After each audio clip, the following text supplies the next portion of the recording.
Hola gente, bienvenidos y bienvenidas a La Doble Tracción, el espacio de periodismo tan bueno que da risa que ya no es de la Federación de Estudiantes de la Universidad de Costa Rica en adelante, simplemente FEUR, porque repetir ese nombre tan largo se lleva tanto tiempo en televisión como los padres que cerraron escuelas a la fuerza se llevaron tiempo lectivo de los estudiantes en estos últimos días. Estos cierres se dieron como protesta contra las guías de sexualidad y afectividad del MEP, cuyos contenidos los niños y niñas de estas escuelas llevarán a la tempranísima edad, no de sexto grado, ni de quinto grado, ni de cuarto, ni de tercero, ni segundo, ni primero, sino a la tierna, casi fetal edad de secundaria, puesto que estas guías solo cubren de séptimo a décimo año. Cualquier contenido asociado a sexualidad y afectividad que se dé en primaria, como sistema reproductivo, como higiene, etcétera, son contenidos que derivan del programa de ciencias, justamente de primero a sexto grado. Se los pongo así. Encontrar una guía de sexualidad y afectividad del MEP para primaria es como encontrar para mí una cita este 14 de febrero, desafortunadamente. Pero bueno, qué bárbaro. Aquí hasta una de las invitadas se muere de risa. Seguro les suena que es muy realista ese peso, ese yugo sobre mi cuerpo. Justamente ustedes saben que de aquí al domingo de resurrección, primera votaciones para la segunda ronda, hemos cedido la producción y la conducción del programa a una votante decidida por el Partido Acción Ciudadana, Claudia Rodríguez. ¿Qué tal, Claudia? ¿Todo bien? Hola, ¿todo bien? Acérquese al micrófono, no le tenga miedo. Perdón, de siempre. Hola. Ok, hola, muy bien. También, y por otro lado, le cedimos otra parte de la conducción a un votante decidido por el Partido Restauración Nacional. Tenemos con nosotros desde San Carlos a Ilan. Ilan, ¿cómo estás? Hola, hola, pura vida. Un gusto estar de nuevo con ustedes. Un gusto volver a escuchar y tenerte aquí en La Doble Tracción. Ellos serán quienes conduzcan el programa, mientras nosotros aquí pues supervisamos que todo esté apegado a lo que son los hechos, por supuesto. Y hoy ellos tienen dos temas que decidieron discutir. Por un lado, déficit fiscal, y por otro lado, pues la parte de sexualidad y de las guías de sexualidad y afectividad del MEP. Vamos a arrancar primero con eso, dado el marco coyuntural en el que estamos, donde se dieron estas protestas y cierres inclusive de escuelas. Ellos además están acompañados de dos fuentes. Por un lado, Claudia viene acompañada de una persona recurrente aquí, reincidente en La Doble Tracción, la señora psicóloga Silvia Mesa, quien es además, se me cerró aquí la información, vicepresidenta del Comité de Expertas. Presidenta, ya soy presidenta. Ya es presidenta del comité aquí, primicia, presidenta del Comité de Expertas, psicóloga con maestría en estudios de la mujer, activista feminista, presidenta de la Red Feminista contra la Violencia hacia las Mujeres, investigadora del Centro de Investigación en Estudios de la Mujer, ¿o ya lo dirige también? No. A ese no, todavía. Soy todavía, sí. Bueno, tranquila. Y directora de la maestría. Y directora de la maestría, la maestría de Estudios de las de mujeres. Estudios de la Mujer aquí en la Universidad de Costa Rica. Anteriormente trabajó también en el área de violencia de género en el INAMU. Y por otro lado, conseguimos también acompañando a nuestro compañero aquí, Ilan, desde San Carlos, a un punto de vista, así como doña Silvia nos va a ayudar con el punto de vista más psicosocial de este asunto. Por otro lado, conseguimos también a el psiquiatra Roberto Chavarría, quien nos va a colaborar vía pregrabado, con un pregrabado que hicimos antes de iniciar este programa, de la parte médica de este asunto. Esto es La Doble Tracción. Vamos a una breve pausa y regresamos pues a entrarle al tema aquí con todos estos invitados e invitadas.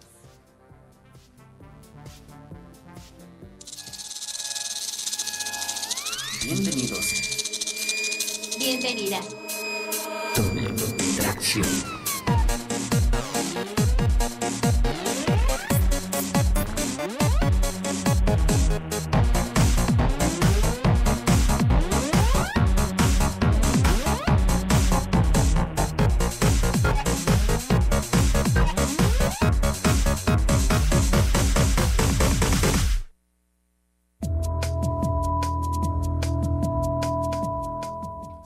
Regresamos a la doble tracción. Aquí yo hablando con nuestra invitada psicóloga sobre por qué no encuentro pareja para este 14 de febrero. Ella me dice que hay que buscar. Yo le digo que yo busco pero no encuentro. Y ella me dice que a veces es difícil encontrar. Pero bueno, vamos a tomar ya las riendas de este asunto y entrarle al tema de las guías de sexualidad y afectividad del Ministerio de Educación Pública. Les cedo de una vez pues ya la conducción a Claudia y a Ilan para que conversen sobre este tema. Y aprovechemos pues que tenemos una especialista en este tema desde la parte psicosocial aquí, y también tenemos el pregrabado que próximamente escucharemos en el momento oportuno de la parte médica. Claudia y Ilan, adelante.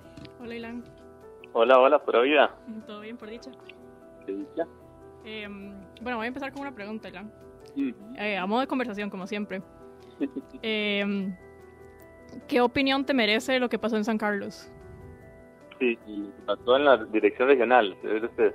¿Perdón? Lo que pasó en la Dirección Regional de Educación de la manifestación de los padres. Sí, me refiero pues a todas las manifestaciones que ha habido en la zona. Los cierres y todo. Sí, claro, pues a eso. Sí, bueno. Mi opinión al respecto es que yo que he trabajado también con grupos de personas de la comunidad, y aprovechando que está la psicóloga aquí, que me imagino que me dará la razón en esto, las personas cuando están individualmente usualmente no se comportan igual que cuando están en grupo. Y a nosotros nos pasó en San Ramón también, que cuando estábamos yo estuve trabajando en el Foro de Occidente contra unos proyectos de una incineradora en San Ramón. En el momento en que nos unimos a las comunidades, bueno, que esa era la idea, y fuimos a hacer una lucha a la municipalidad, bueno, también se dieron algunas cosillas, se dan insultos, a veces no dejan hablar las personas, porque dentro de las comunidades, como usted sabrá, siempre hay diferentes como representaciones, ¿verdad?, de las personas. Y pienso que esto que se da es lo que se da casi siempre cuando hay colectivos comunales donde hay una variedad de personas, ¿verdad? Siempre hay unas personas que tienen a irse un poco más a la agresividad, otros son más pasivos, otros no se acercan mejor Perdón que meta la cuchara, ¿verdad? Pero como tenemos poco tiempo, porque esto es radio, ¿hasta dónde te parece justificable estas manifestaciones, verdad? Hubo una diversidad de manifestaciones, ¿verdad? No todas fueron cierres, pero ¿hasta dónde te parecen estas manifestaciones que escalaron hasta cierres? Incluso hubo una en San Carlos donde pese a sentarse a negociar, no hubo manera de llegar a un punto de acuerdo. ¿Hasta dónde te parece justificable lo que sucedió con estas manifestaciones? Concretamente. No, de hecho, también vi un video donde decían que las personas homosexuales merecían la muerte, algo así por el estilo, ¿verdad? Estaba un versículo. Ajá, sí, estaba un versículo. Bueno, a mi parecer un poco sacado de contexto, pero bueno. Pienso que a veces las personas toman un poco las posiciones radicales, ¿verdad?, en torno a estas cosas, y no me parece justificable ya llegar al punto de generar un tipo de odio, ¿verdad?, contra alguna población, deseándoles incluso la muerte y tal vez con insultos verbales y otras cuestiones, ¿verdad?, porque no me parece que es la forma. Me parece que la forma es dialogar, tal como estamos haciendo nosotros aquí, con respeto, con educación y llegar a consensos, ¿verdad?, que es lo más importante. Sí, claro. Ya tal vez no en términos de las ofensas, pero cerrar las escuelas. Sí, a mí me tocó vivir un día que cerraron las escuelas en un colegio donde yo trabajaba. Aquí recordemos, perdón, para quienes incorporan, Ilan es educador, entonces por eso estaba en la escuela. Ajá. Sí, a nosotros una vez nos han cerrado la escuela por otros asuntos ahí con otras personas. Bueno, de ahí, yo me imagino que los padres a veces lo recurren como la última opción cuando sienten que no se lo están tomando en cuenta, pero sí supongo que al negarles el derecho a la educación a las personas, sí recurren en una acción que no es muy adecuada, ¿verdad?, tal vez para el proceso educativo de los estudiantes, ¿verdad? Que tienen el derecho a ir a estudiar. Pero vos respaldás una medida como tomar una escuela y cerrarla. Yo personalmente no lo haría. Okay. ¿Te parece que se esgrimaron, digamos, alguna razones de peso para, o sea, porque si bien uno puede no compartir, o como vos decís, yo no lo haría personalmente, puede ser entendible, digamos, que alguien tome una de estas medidas? Para vos, ¿hay un argumento sólido detrás de estas medidas? Yo pienso que es algún temor que tienen los padres, que tal vez ahora más adelante lo podemos comentar. ¿A qué? Puntualicemos de una vez, vamos a poner los puntos de una sobre vez. las IES. Imagino que se refieren al temor de cosas que están ocurriendo alrededor del mundo, donde ya ha llegado a absurdos, por ejemplo, donde la cuestión esta de la disforia de género, hay hombres que han competido inclusive ahora en deportes contra mujeres. Ya murió la primera, si no me equivoco, en Tailandia, porque un hombre compitió en artes marciales mixtas con una mujer y bueno, y fisiológicamente hay algunas diferencias. Ahora existen los transraciales, existen estas personas adultas que dicen que son niños de 4 años. Yo imagino que todo este tumulto de información, porque vivimos en la era de información, provoca que la gente diga, probablemente no queremos caer en esto y nos preocupa tanto que recurren a medidas extremas, ¿verdad? Es la interpretación que yo le veo, ¿verdad? Sí, claro, Ilan, pero ¿usted considera que, por ejemplo, tienen motivos reales para asustarse ante estos temas? Porque, por ejemplo, yo busco el programa de estudio de afectividad y sexualidad integral en educación diversificada y no veo el tema de la disforia de género. Sí, correcto. Yo me imagino que, yo le voy a decir una cuestión que he pensado estos días. Claro. Pueden existir personas que por medios equivocados luchan tal vez por fines adecuados. Tal vez algunas personas de hecho no conocen bien el tema de las guías e inclusive se adhieren a algún movimiento. Pero en el tema que vamos a hablar hoy creo que yo voy a mostrar un poquito por qué sí está justificada, no las acciones, o sea, no estoy justificando las acciones violentas que haya hecho alguna persona. Sí está justificado un poco ese temor basado en algunas cosas que están solapadas dentro de las guías de sexualidad. Ok, entonces, concretamente, ¿cuáles cosas están solapadas para vos que podrían respaldar? Digamos, si bien decís vos, tal vez no los medios, sí el fin con el que se hacen estas manifestaciones. Sí, hay dos cosas. En este momento me voy a poner en el lugar de estas personas. Imagino yo que, por ejemplo, uno puede respetar a veces las posiciones, la orientación de todas las personas, pero algunos padres consideran que hay veces que se les pone casi a celebrar a los hijos cosas que dentro de la moral tradicional del cristianismo protestante y católico en general se ven como algo que no es adecuado. Entonces me imagino que algunos padres Perdón, Ilan, ¿no? Es que esa idea no me quedó muy clara. ¿Me puede dar un ejemplo de algo así? Ok, cuando se trabaja con lo que es la bandera de la diversidad, si tienen que ir y como hacerle un tipo de movimiento de alegría, etcétera. Imagino que algunos padres, debido a que no comparten los mismos valores que imagino que a otras personas que formularon tal vez estas actividades, les preocupa que los hijos, digamos que es como una objeción de conciencia, se sienten tal vez mal a la hora de que un hijo que tal vez tiene otros principios tenga que celebrar, no es respetar en sí, pero sino casi que celebrar algo que tal vez no comparten. Y ahorita entramos también a la parte que yo digo de que los programas son reduccionistas a las ciencias sociales, donde tal vez ustedes me puedan... Bueno, me parece muy apropiado ahora que mencionas la parte de ciencias sociales, porque tenemos aquí a un estandarte de las ciencias sociales. Claro. Doña Silvia Mesa. Doña Silvia, ¿qué piensa usted? Digamos, yo la he visto anotando con precisión lo que se ha estado diciendo. ¿Cuál es su reacción, digamos, ante estas valoraciones pues que intercambian Claudia e Ilan? Sí, bueno, buenas tardes primero. Buenas tardes. Gracias por la invitación. Perdón. Lo primero es decir que que las guías no se van a aplicar en primaria, creo que eso lo tenemos todos y todas muy claro, son solo para secundaria. Lo segundo es decir que cualquier padre o madre de familia puede solicitar que su hijo no reciba esa clase. Así de simple, no tiene que estar ahí adentro, se puede quedar afuera del aula, está permitido. La tercera cosa es que en este país cada vez tenemos más embarazos en niñas y en adolescentes.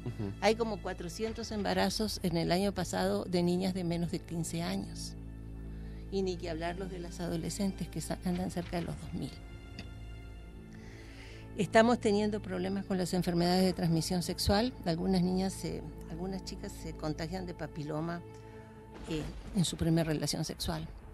Estamos teniendo incluso problemas con el VIH. Entonces, Yo creo que tenemos que reconocer que hay una necesidad de educar la sexualidad de las personas. Otra aclaración, no son guías, son programas. Eso que está circulando no es para los estudiantes, es para que los docentes puedan estructurar sus clases. Ilan dice que no cree que las ciencias sociales puedan explicar las cosas. Y yo, que soy parte de las ciencias sociales, le voy a decir que hay diferentes cosas para entender la realidad y que la biología no me explica la sociedad. O sea, una cosa es el sexo biológico de las otras personas y otra cosa es cómo las personas vamos aprendiendo a comportarnos desde nuestra primera infancia, ¿verdad?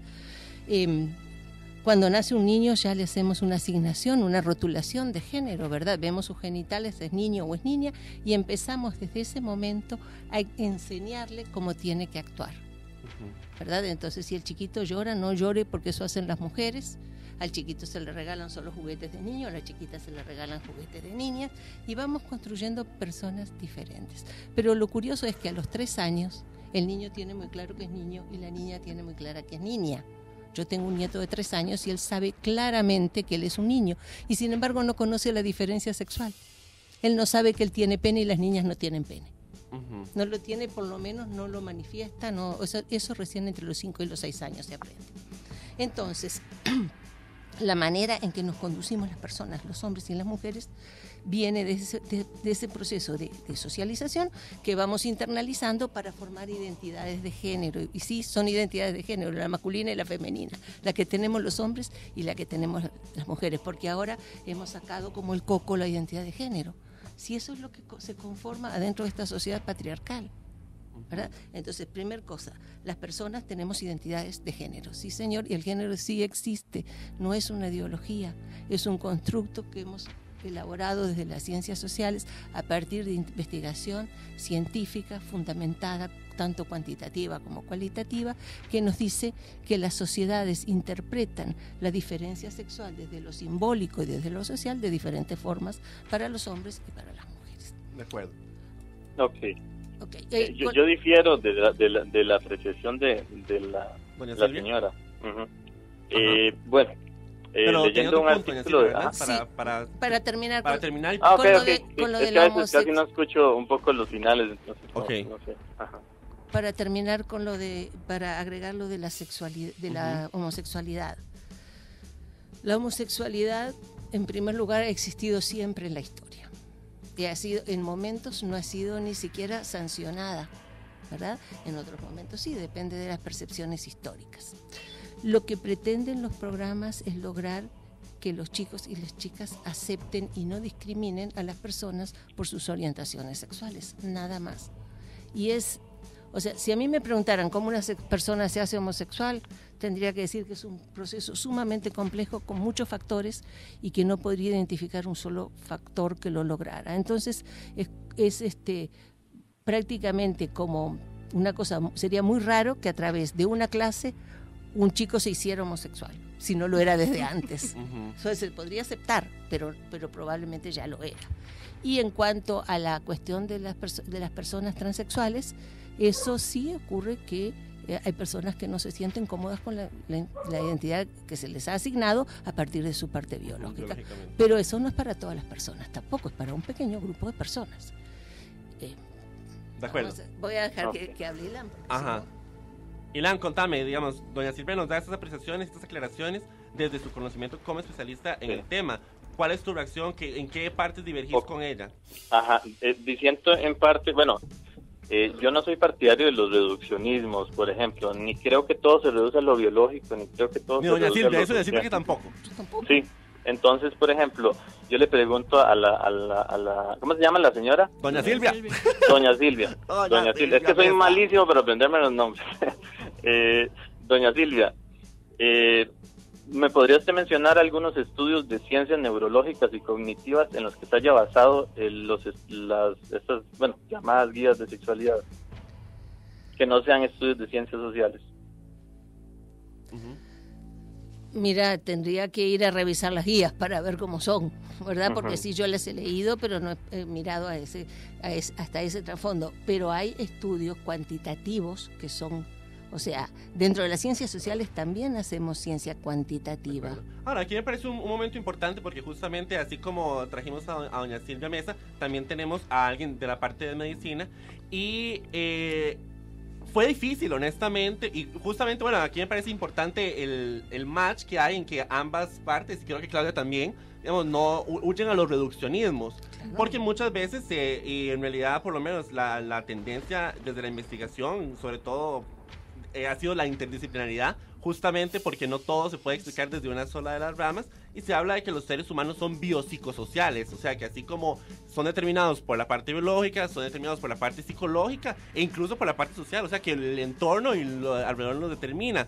Nosotros contactamos a don Roberto Chavarría, quien es psiquiatra, y honestamente nos fue tremendamente difícil encontrar un psiquiatra en Costa Rica que redujera, digamos, o que se amparara únicamente en la parte biológica para hablar de género. Escuchemos un pedacito. Desafortunadamente, la persona que iba a estar con nosotros, el representante del sector médico, nos canceló prematuramente y tuvimos que recurrir a este pregrabado, pero yo puedo completar conforme lo que va diciendo don Roberto.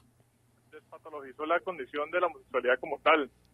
Y esto, pues, lo que incurre, o lo que asocia, es que sí, en efecto, pues dentro del léxico psiquiátrico y demás, las condiciones asociadas a la homosexualidad no se ven como patología como tal. A raíz de esto ha venido un cambio paulatino que ha sido lento a lo largo de los años, donde esencialmente desde el punto de vista clínico de inicio y después desde el punto de vista social, pues se ha venido patologizando lo que es la parte de los cambios desde el punto de vista de la preferencia de género, que se sabe que son conductas que siempre han estado y que son conductas en realidad, pues, ¿qué se puede decir? Que no tienen, que son aceptables del plano moral. Lo que pasa es que hay muchos países, de acuerdo a su conservadurismo, que todavía tienen cierto arraigo a ese tipo de conductas o de manifestaciones. De hecho, hay una discusión interesante que se realizó en este país hace aproximadamente 2 años, donde la Asociación Costarricense de Psiquiatría tuvo que manifestarse al respecto. Sí, y le doy el recuerdo para que ustedes puedan investigar, pues, en lo que les queda de tiempo, que fue cuando José Vargas en algún momento habló sobre terapias que pudieran corregir la homosexualidad.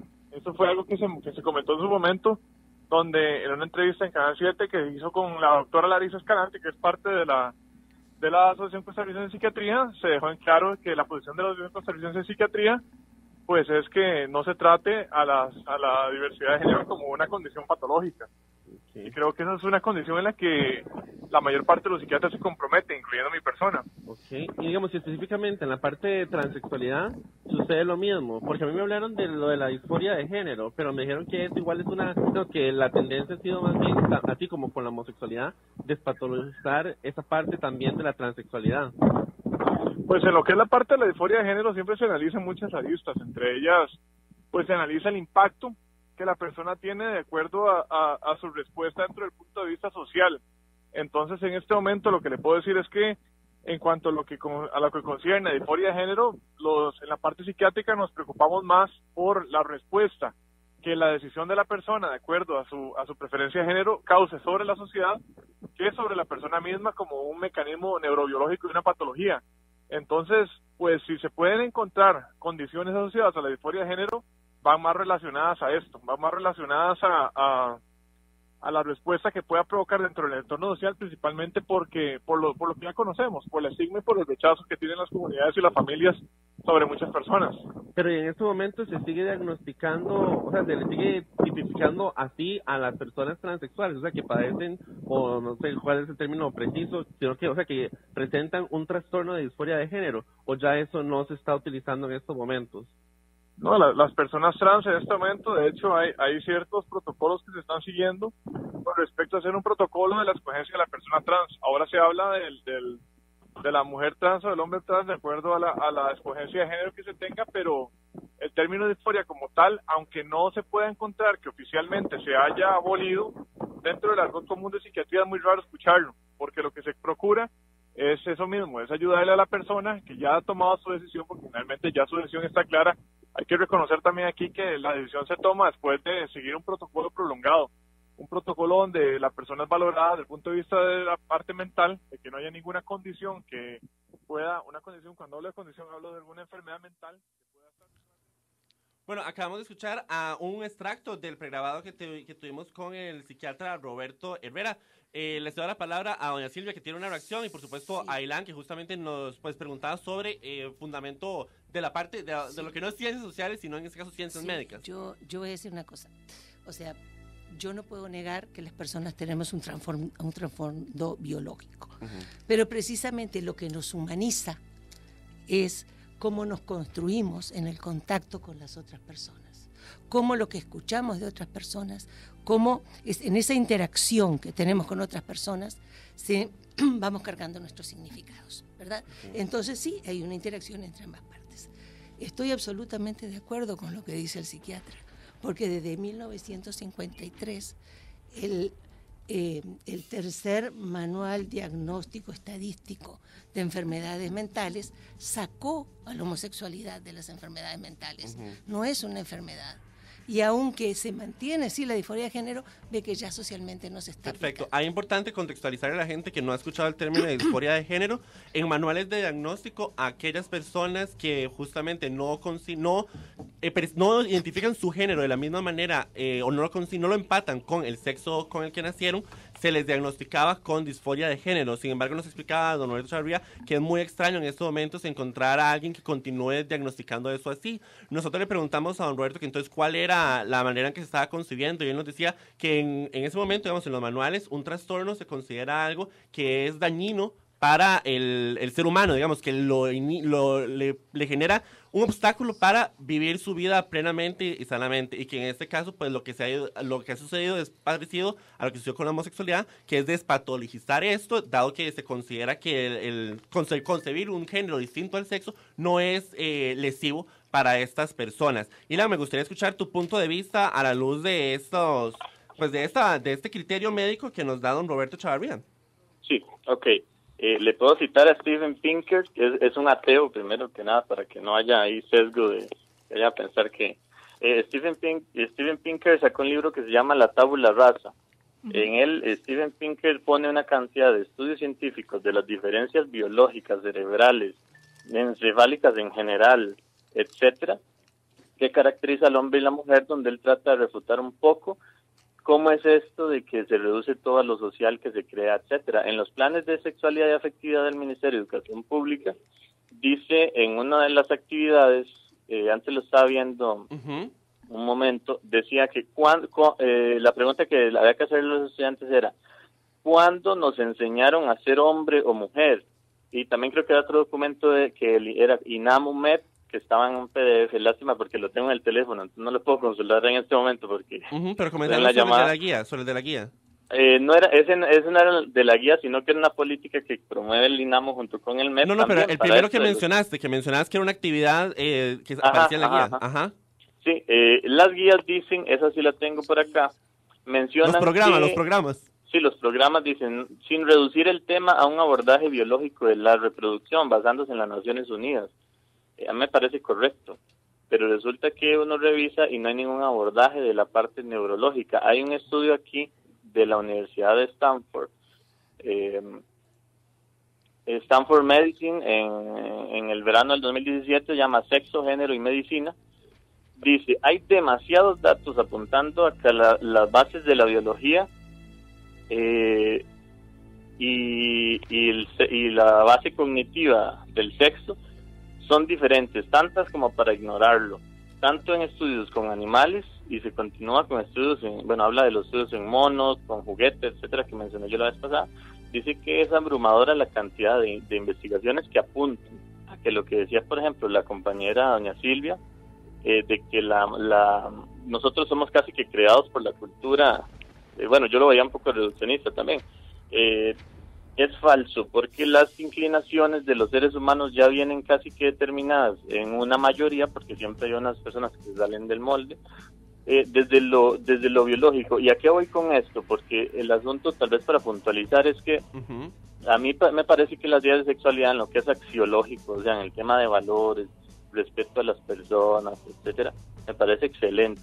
Eso es lo que se debe promover. Yo no tengo ningún problema Y yo vengo a defender aquí la parte esta, digamos. Yo no me voy a meter mucho en la parte de moral, si choca con los... Ok, pero ¿cuál parte es la que venís a defender o cuál parte es la que entonces consideras? yo vengo a defender que les falta la parte de biología y de los estudios científicos modernos en neurología, que no encontré ninguna cita en un estudio de neurología donde, por ejemplo, a las personas se les explicara, a los estudiantes, que es falso que a ellos la sociedad los moldean 100% en sus roles, sino que hay roles que tienen una tendencia innata hacia algunas acciones, ¿verdad? Entonces, por ejemplo, la testosterona, los hombres tenemos mucho más testosterona que las mujeres, y un estudio de la British Psychological Society dice que los hombres, cuando están en cosas que se refieren como a competencia, la testosterona tiene en ellos un efecto de competitividad y que se tienden a ser un poco más antisociales ante estos contextos.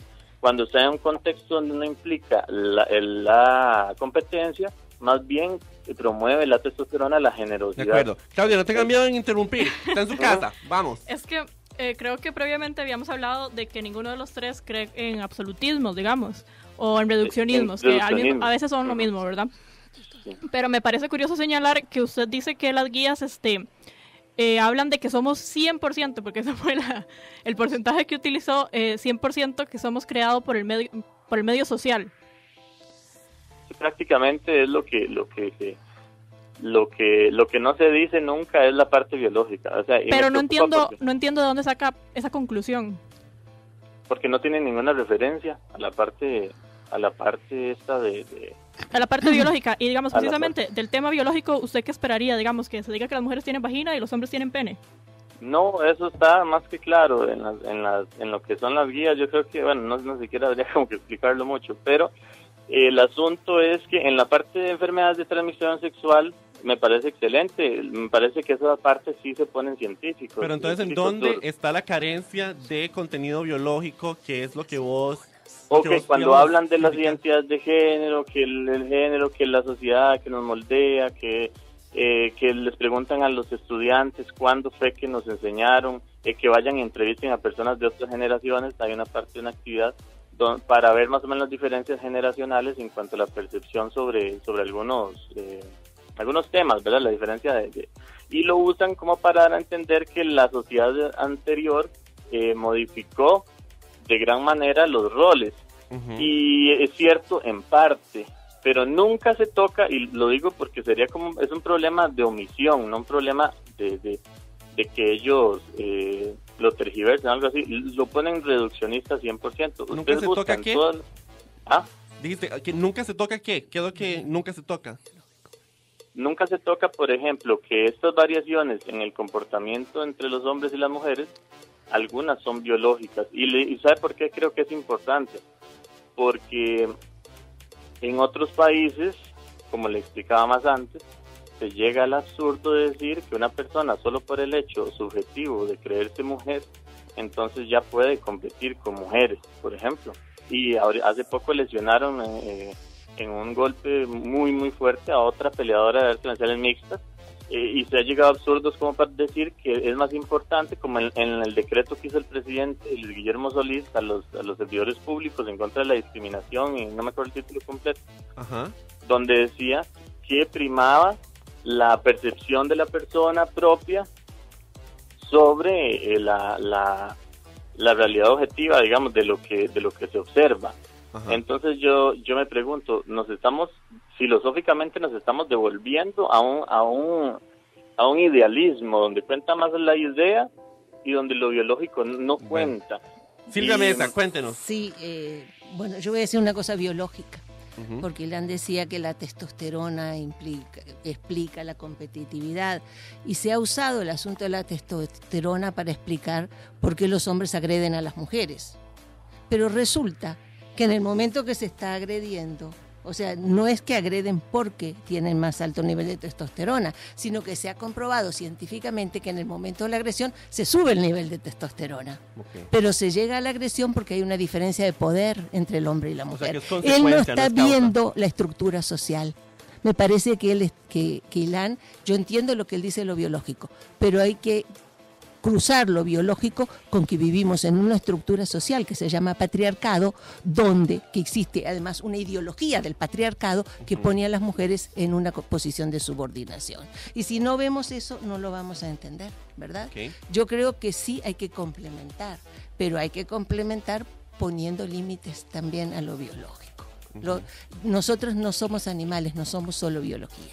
Okay. Ahora, Claudia. Bueno, en realidad yo, Ilan, te quería hacer una pregunta. Sí, sí.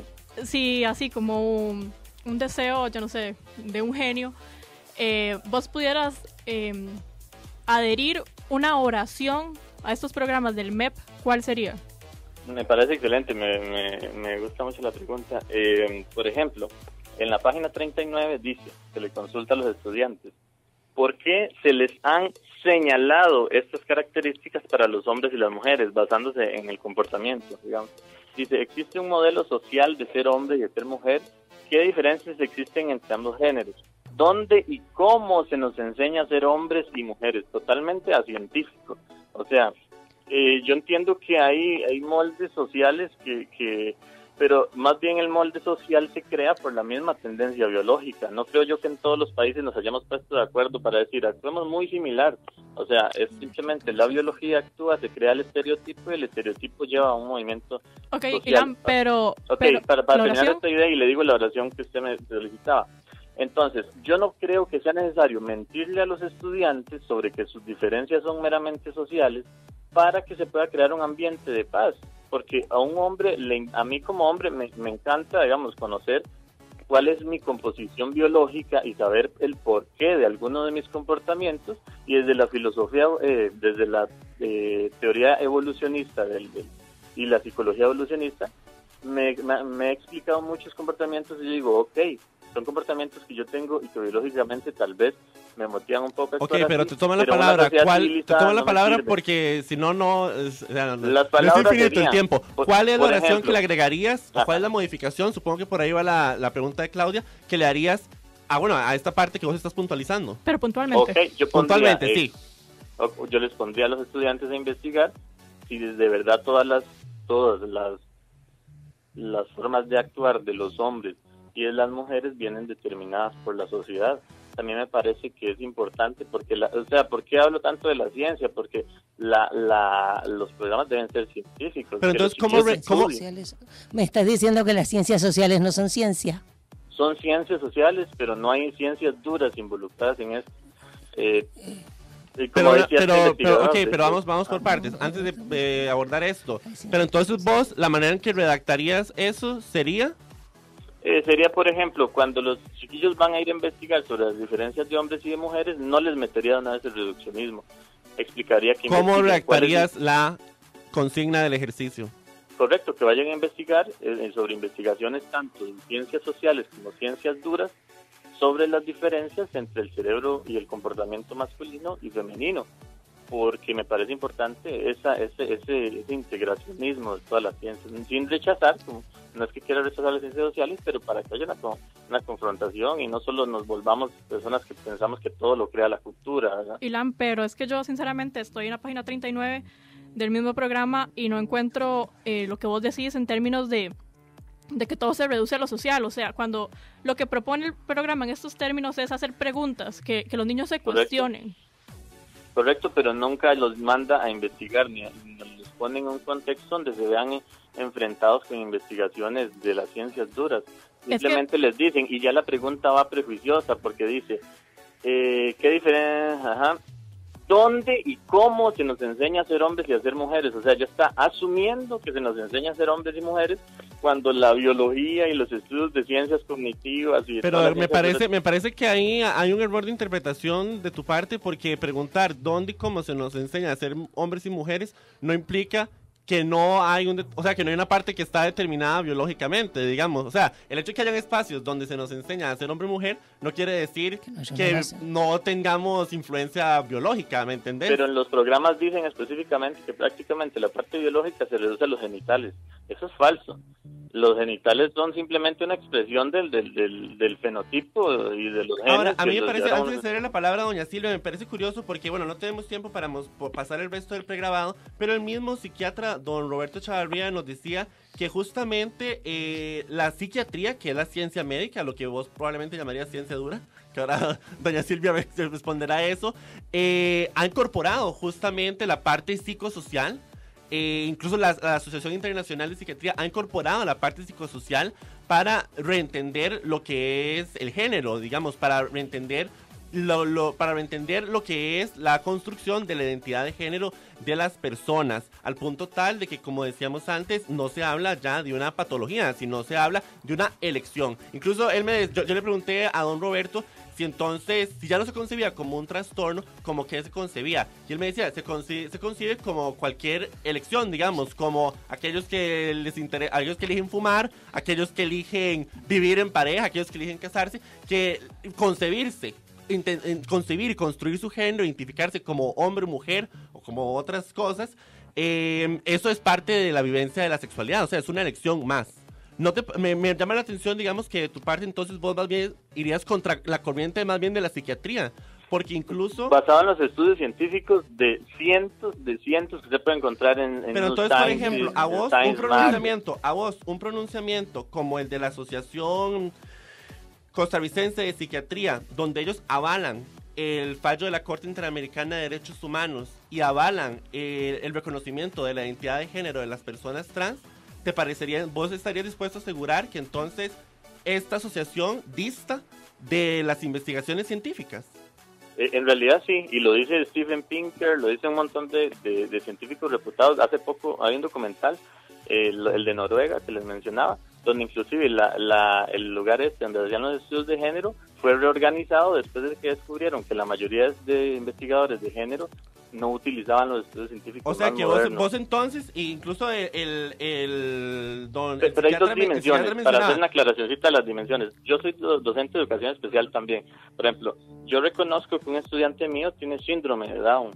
Yo no puedo negar el síndrome de Down para poder hacer que él se una a una sociedad. Correcto, Digamos, pero entonces para está la puntualizar parte de y la inserción palabra a la Claudia, sociedad. vos entonces considerás que la Asociación Costarricense de Psiquiatría, que reconoce la identidad de género, que la Asociación Internacional de Psiquiatras en Estados Unidos, que reconoce la identidad de género, que estos psiquiatras... No, es el origen. Pero estos psiquiatras entonces más bien no tienen basamento científico para precisamente reconocer la identidad de género. Yo no digo que no exista la identidad de género, sino que en muchos de los programas actuales se utilizan términos que no son los que los estudios científicos basados en la neurología y otros están arrojando. ¿Como sino cuál? Que están basados. ¿Como cuáles estudios? No, como cuáles conceptos, cuáles términos. Como este concepto que están utilizando en los programas de que nos preguntemos que cuándo comenzamos a ser hombres, cuándo comenzamos, o sea, me parece que eso es acientífico. Y hay dos dimensiones, como le digo, yo tengo estudiantes con algún tipo de discapacidad y ellos están totalmente integrados a la escuela. Yo no tengo que negar la condición de ellos de la parte médica y biológica para poder ser tolerante y que ellos se unan a la sociedad. ¿Entiendes? Son como dos cosas sí, que yo claro, considero pero distintas. yo sinceramente sigo sin ver cómo los programas niegan lo biológico, y me parece que en la última oportunidad que hablamos ya habíamos hablado pues del tema de los roles, porque creo que habíamos quedado claros en que no se trata de decirle a alguien los roles no existen o usted asuma los roles de otro género, sino es que cuestionarse esos roles, que una mujer pueda abrazar roles típicamente de hombres, que un hombre pueda abrazar roles típicamente de mujeres, o sea... Sí, pero con información objetiva, digamos. Pero, no diciendo que es que se nos ha enseñado que las mujeres son más que todo maestras solo porque la sociedad las incita a ser maestras, sino ir a los estudios del cerebro y darse cuenta que los hemisferios cerebrales de las mujeres tienden más hacia la verbalización y cosas que tengan que ver con el lenguaje. Ilan, pero es que no veo en qué medida esto niega, digamos, como aspectos científicos, nada más es un ejercicio que busca propiciar en los estudiantes un pensamiento crítico, digamos. ¿Y no le parecería que sería más crítico todavía si los estudiantes pudieran analizar también estudios de la parte de las ciencias duras? Claro, Ilan, pero en esta parte, digamos, de las preguntas, ¿a usted no le parece que tal vez existan casos en que los estudiantes puedan llegar hasta las conclusiones que usted tiene? ¿Cómo? No lo entendí. O sea, es que usted está asumiendo que estas preguntas necesariamente tienen respuestas ya dadas. Y lo que busca más bien es que los niños... No, las preguntas ya tienen la respuesta dada. Porque ¿dónde? Dice cuándo y cómo. Dice, véalo, vamos a ver.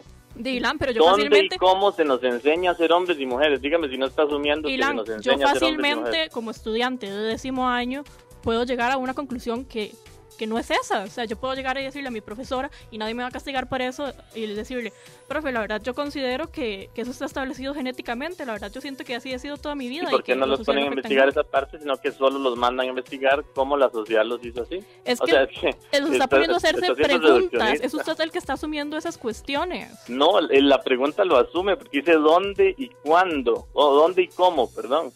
¿Dónde y cómo se nos enseñó? Está asumiendo que se nos enseña a ser hombres y se nos enseña a ser mujeres. Y tengo una pregunta y le doy la palabra a doña Silvia Mesa. Ilan, pero entonces, está claro que vos considerás que la masculinidad y la feminidad viene determinada por la parte biológica. Sin embargo, vos considerás... ¿Perdón? Mucha parte y otra parte la social. Ajá, y entonces, ¿por qué está mal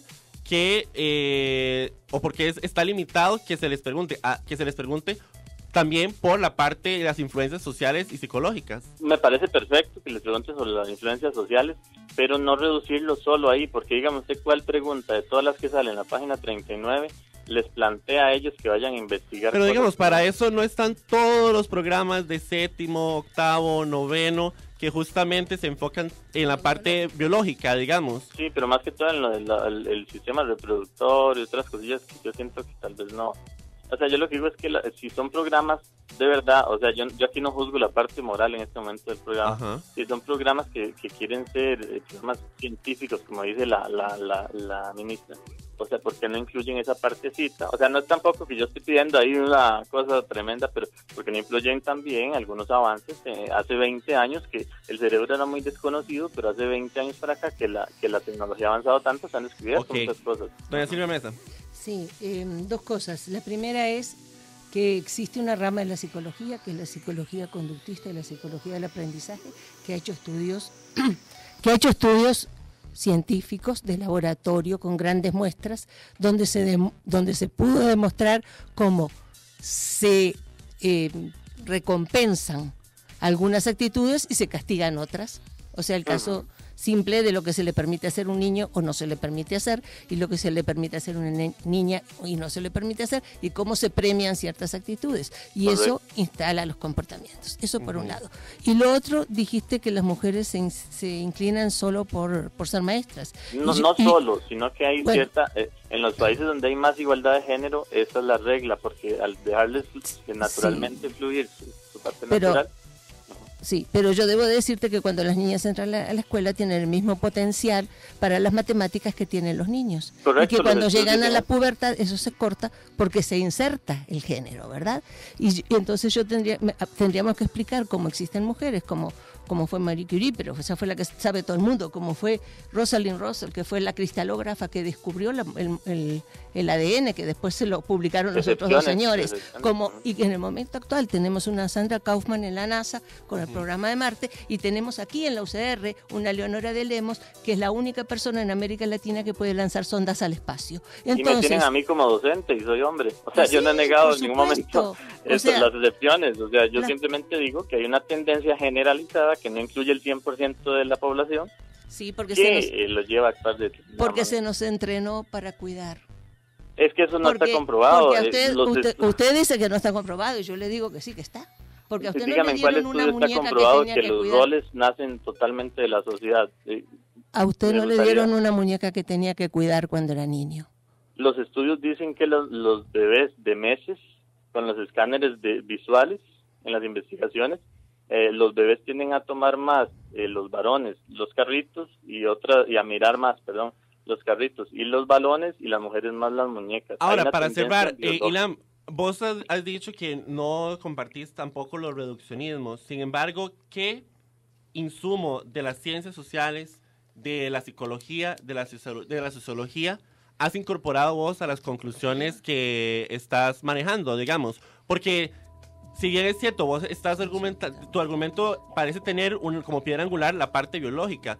Sin embargo, si vos no compartís los reduccionismos, ¿qué ha alimentado de las ciencias sociales tus conclusiones? ¿O no, o has, digamos, excluido esa parte? Ok, no me parece, o sea, de excluirlas para mí sería un error. Hay un experimento con ratas que está en el libro de sociobiología. Pero, perdón, Elan, es que tenemos solo 4 minutos porque ya la productora de Exum está aquí. Rápidamente, las ratitas... O sea, ¿qué has incorporado de las ciencias sociales a tus conclusiones? Porque como te digo, incluso la psiquiatría... la sociedad yo honestamente agradecería inclusive que si vos encontrás un psiquiatra o una psiquiatra que todavía comparta y defienda el argumento biológico de disforia de género, que por favor nos contactes para invitar al programa, porque fue imposible para la doble tracción, incluso pasando por más de 30, no es vara, 30 psicatras, lograr encontrar a alguien que todavía estuviera en eso. ¿Y las investigaciones que menciona son falsas? ¿Perdón? Las investigaciones que menciona son falsas. No estoy diciendo que, no, en ningún momento he dicho eso. Ajá. Ok, entonces pero lo que digo es que así como vos hablás de que los reduccionismos son malos, ¿qué parte de las ciencias sociales has incorporado vos a tus conclusiones? Porque como te digo, incluso la psiquiatría parece haber incorporado las ciencias sociales a sus conclusiones de cómo diagnosticar, cómo aproximarse a estas manifestaciones del género. La UNESCO ya sacó también lo de la disforia como un síndrome, algo así, también por presión social. Bueno, yo incorporo las ciencias sociales. Trastorno, es un trastorno. Bueno, desde los manuales de la anterior diagnóstico es considerado un trastorno.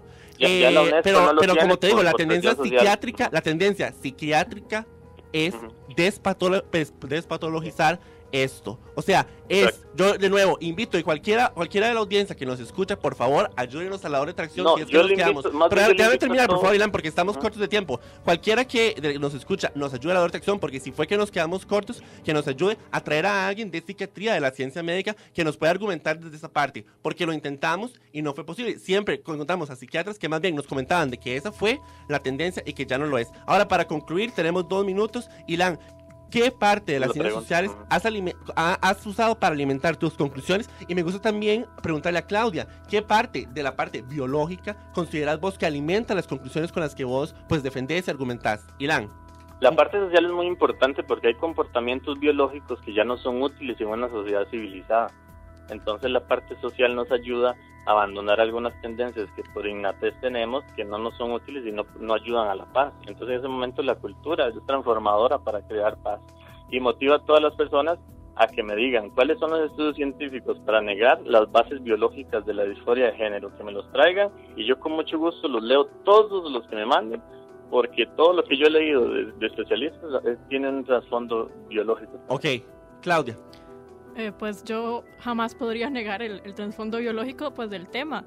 O sea, pues yo sé que somos seres como todos los demás que están compuestos de químicos, no sé, tenemos un cerebro condicionado hacia ciertas actitudes y así, pero es que me parece insuficiente, digamos. Ok, doña Silvia. Sí, hay personas que tienen una composición genética diferenciada. Hay personas que son XXY y hay personas que son XYY, ¿verdad? Pero ese no es el caso de muchas de las personas que son transexuales. Uh-huh. Entonces, sí hay un trasfondo, en algunos casos sí, muy fuerte para la transexualidad. También hay personas que nacen, o sea, que son intersex, que nacen con los dos sexos. Y eso sí hay que reconocerlo. También deberíamos reconocer que esas personas tendrían derecho a que no las operen en cuanto nacen. Y poder ser lo que ellas quieran cuando sean adultas, ¿verdad? Pero todo eso no basta para explicar las personas que no tienen uno de estos síndromes. Entonces tendríamos que ver qué es lo que pasa. Y entre las personas intersex hay más de 100 variedades, yo creo. De acuerdo. Bueno, vamos cerrando. Ilan, vos mencionaste ahora al final que pues te gustaría, digamos, ver los criterios científicos por los cuales ya no se hablaría de disforia de género, me decías, ¿cierto? Sí, que no tiene bases cerebrales ni biológicas. De acuerdo, bueno, es que como te decía, y les dejo la bola picando, no solo para aquí, para quienes están en la mesa y vos que estás desde San Carlos sobre la mesa, sino también para aquellos que nos escuchan, que los criterios que daba don Roberto Chavarría para ya no hablar de disforia de género es justamente el hecho de que es una condición para hablar de disforia de género estaríamos hablando de un trastorno. Y por definición científica, un trastorno implica una condición lesiva para la persona. Entonces, en estos momentos, y lo que nos explicaba don Roberto, es que justamente lo que se ha identificado es que una persona que identifique su género distinto a lo que su sexo es, no representa ningún daño para sí misma. Y ese es el criterio médico que se está utilizando y que se considera nada más una condición más de la sexualidad. Entonces, yo invito a todos y a todas que, por supuesto, esta conversación no se puede reducir a una hora en radio aquí en La Doble Tracción, pero a continuar investigando más, porque justamente esos son los criterios médicos que se están utilizando. Igual que el déficit de atención. Que se están utilizando para no hablar de una disociación entre género y sexo como un trastorno o una condición médica que requiere tratamiento. Más bien, como decía don Roberto Chavarría, parece ser que la preocupación más de un psiquiatra al recibir a alguien con una percepción distinta de su género, de su sexo, es la reacción que la sociedad podría tener hacia esa decisión y no lo que esa decisión podría provocarle en él por la decisión en sí misma. Pero bueno, eso fue La Doble Tracción. Invitamos a todos y a todas a continuar investigando. Muchas gracias aquí a Silvia Mesa, psicóloga, cuyos atestados son tan largos y ya no me dio para el poco tiempo que tengo aquí, pero investigadora del Instituto de Estudios de la Mujer aquí en la Universidad de Costa Rica y presidenta del... Doña Silvia, ayúdeme, por favor. El comité de expertas para el seguimiento de la Convención de Belén do Pará. Ahí la tienen, doña Silvia Mesa. Muchas gracias a Claudia Rodríguez, votante decidida por el Partido de Acción Ciudadana. Y desde San Carlos a Ilan Jiménez, si no me equivoco. Sí, Ilan Jiménez, perfecto. Bueno, todavía no soy tan mal. Un placer, señora Silvia y a todos los de la mesa, ¿verdad? Bueno, allá desde San Carlos, votante decidido por el Partido Restauración Nacional. Esto fue La Doble Tracción. Nos vemos escuchamos la próxima semana. Chao. Chao.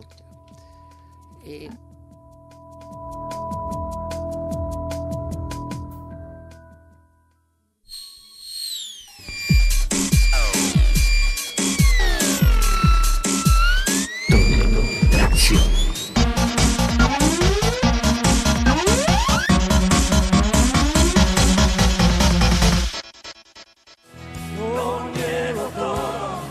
Joaquín Sabí, Joaquín Sabí, Joaquín Sabí, Joaquín Sabí, Joaquín Sabí, Joaquín Sabí.